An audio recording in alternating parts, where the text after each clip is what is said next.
Imaginez un instant. Vous êtes jeune, plein d'ambition, et vous rêvez d'une vie où le temps et l'argent ne sont plus des contraintes.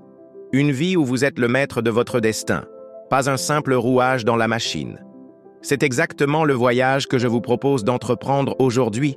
Un voyage inspiré par une leçon fondamentale que j'ai apprise très tôt. Quand j'étais enfant, j'ai eu la chance, ou peut-être la confusion, d'avoir deux figures paternelles qui ont façonné ma vision du monde. L'un était mon père biologique, un homme brillant, hautement éduqué, titulaire de plusieurs diplômes universitaires. Il croyait fermement que le travail acharné, la sécurité de l'emploi et une bonne éducation étaient les piliers du succès. C'est lui que j'appelle mon père pauvre, non pas par manque d'argent, mais par sa philosophie financière. L'autre était le père de mon meilleur ami, un homme qui n'avait pas terminé ses études secondaires, mais qui possédait une compréhension intuitive et profonde de l'argent. Il était un entrepreneur né, un investisseur audacieux, toujours en quête d'opportunités.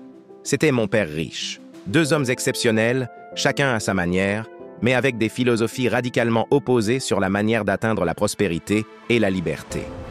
Mon père pauvre me disait « Fais de longues études, trouve un bon emploi stable dans une grande entreprise, grimpe les échelons, travaille dur et tu réussiras. » Sa vision était celle de la sécurité, de la prévisibilité, d'une carrière linéaire. Il valorisait la connaissance académique et la loyauté envers un employeur. Mon père riche, lui, avait un tout autre discours. L'école ne t'enseignera jamais à devenir riche. Si tu veux la liberté financière, tu dois apprendre à faire travailler l'argent pour toi, au lieu de travailler pour l'argent. Il mettait l'accent sur l'indépendance, la création de valeur et la compréhension des mécanismes financiers. L'un croyait au salariat comme voie royale, l'autre à la liberté que procure l'entrepreneuriat et l'investissement. Et devinez qui est mort riche? Ce n'était pas celui qui travaillait le plus dur, ni celui qui avait le plus de diplômes. C'est cette divergence, ce conflit de pensée, qui a été le catalyseur de ma propre quête de liberté financière.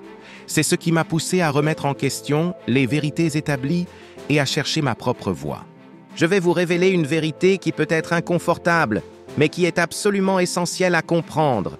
Travailler dur ne vous rendra pas riche.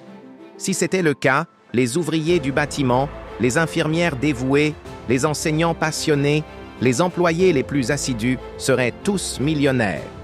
Ils sont l'épine dorsale de notre société. Ils travaillent des heures incalculables, souvent dans des conditions difficiles. Pourtant, ce n'est pas le cas. Le système actuel ne récompense pas ceux qui travaillent le plus dur, mais ceux qui comprennent comment il fonctionne. Il récompense l'intelligence financière, la capacité à créer des systèmes et à faire fructifier son capital. C'est une distinction cruciale que l'école, malheureusement, ne nous enseigne pas. J'ai suivi le parcours scolaire traditionnel, comme la plupart d'entre vous. On m'a appris à lire, à écrire, à calculer et surtout à obéir aux règles. On m'a préparé à être un bon employé, à suivre les instructions, à ne pas faire de vagues. Le système éducatif est excellent pour former des professionnels compétents, des médecins, des ingénieurs, des avocats.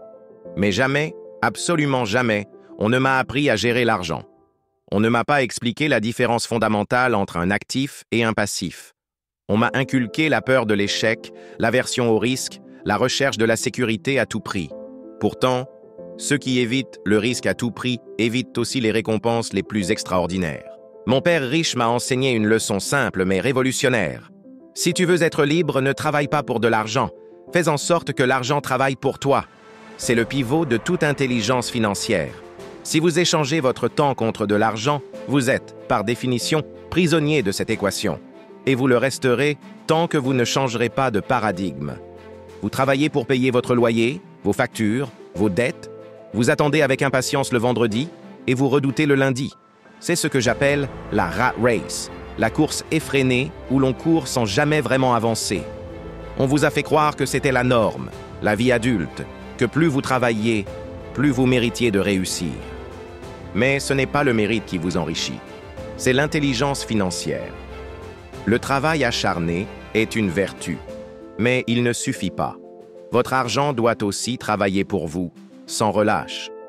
Beaucoup de gens travaillent dur toute leur vie et finissent sans rien, simplement parce qu'ils n'ont jamais appris à créer des actifs. Un actif, c'est quelque chose qui met de l'argent dans votre poche chaque mois. Un passif, c'est quelque chose qui vous en retire. Un appartement que vous louez et qui génère des revenus est un actif. Une voiture neuve que vous financez à crédit et qui perd de la valeur est un passif. Et ce que font la plupart des gens quand ils gagnent plus, ils achètent plus de passifs. Une maison plus grande, une voiture plus chère, des gadgets inutiles. Et ils s'étonnent de ne jamais s'en sortir. J'ai un jour demandé à mon père riche, « Pourquoi ne travailles-tu pas plus ?» Sa réponse a été une révélation. Parce que j'ai appris à déléguer, à investir, à créer des systèmes. Je préfère 1 heure de stratégie à 10 heures de travail manuel. Vous comprenez la différence? Les riches ne travaillent pas plus, ils travaillent autrement. Il y a le revenu actif, ce que vous gagnez quand vous travaillez. Et il y a le revenu passif, ce que vous gagnez même quand vous ne faites rien. Tant que vous dépendez uniquement de votre revenu actif, vous êtes vulnérable. Malade. Vous ne gagnez rien. Licencié, vos revenus s'arrêtent. À la retraite, votre niveau de vie s'effondre. Le revenu passif est la clé de la liberté. C'est pourquoi j'investis dans l'immobilier, dans des entreprises qui fonctionnent sans ma présence constante, dans les royalties de mes livres, dans les actifs numériques. Même quand je dors, mon argent travaille pour moi. C'est le principe fondamental de la richesse durable. Je n'ai jamais voulu être riche juste pour accumuler de l'argent. Mon objectif a toujours été la liberté. La liberté de choisir comment je passe mes journées, de ne pas avoir de patron, de pouvoir voyager, apprendre, créer, investir et surtout, inspirer les autres. La liberté ne vient pas du travail acharné seul. Elle vient de l'éducation financière, de la prise de risques intelligente, de l'investissement stratégique et de la capacité à construire des systèmes.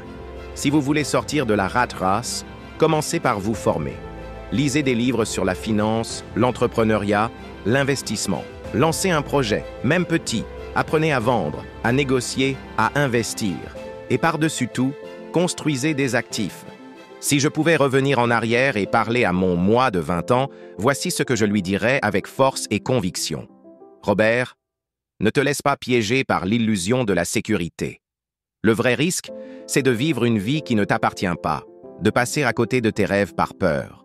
Apprends à comprendre l'argent, à le maîtriser et surtout, à t'en libérer.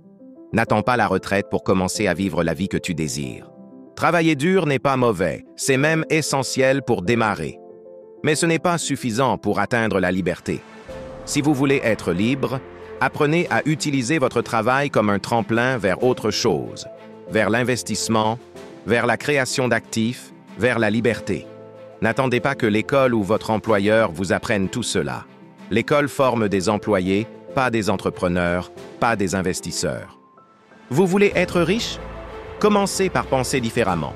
Remettez en question les idées reçues. Vous voulez changer votre vie financière? Regardez autour de vous. Qui vous inspire vraiment? Qui a la vie que vous voulez? Étudiez ces personnes. Lisez leurs livres. Imitez leurs habitudes. Entourez-vous de ceux qui vous tirent vers le haut. Et surtout, n'oubliez jamais cette phrase, le mantra de la liberté financière, les pauvres et la classe moyenne travaillent pour de l'argent. Les riches font travailler l'argent pour eux. À vous de choisir de quel côté vous voulez être. Le chemin est clair, les outils sont à votre portée. Il est temps d'agir, de vous éduquer, d'investir en vous et de construire la vie de liberté que vous méritez. Le moment, c'est maintenant.